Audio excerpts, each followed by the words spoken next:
নমস্কার বন্ধুরা, আজ আমি আপনাদের বানিয়ে দেখাবো কতিলার শরবত। তার জন্য নিয়েছি লেবু, মৌরি, মিছরি এবং কতিলা।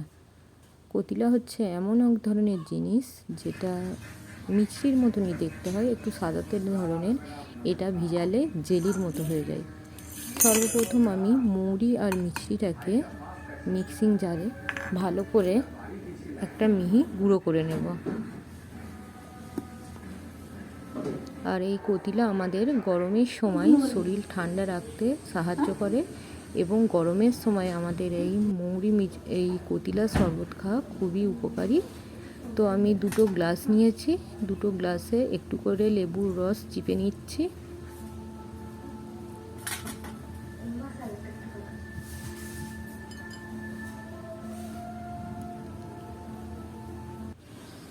তারপরে বিট লবণ বা রক সল্ট দিয়ে দিচ্ছি দুটোতে।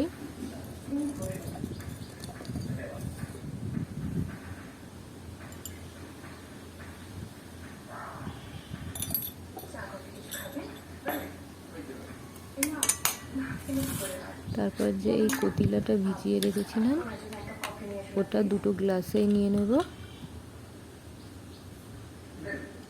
তারপরে যে মৌরি মিছরির গুঁড়োটা করেছিলাম সেই মৌরি মিছরির গুঁড়োটা গ্লাসের মধ্যে দিয়ে দেবো পরিমাণ অনুযায়ী, এবং ঠান্ডা ঠান্ডা জল গ্লাসের মধ্যে ঢেলে দেব।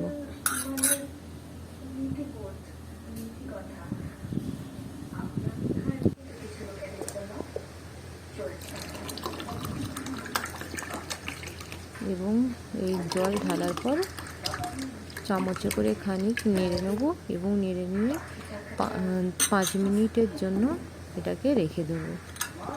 তারপর 5 মিনিট পর ঠান্ডা ঠান্ডা কতিলার শরবত সার্ভ করব। আপনারা সবাই বানিয়ে দেখবেন, খেতে খুবই ভালো হয়।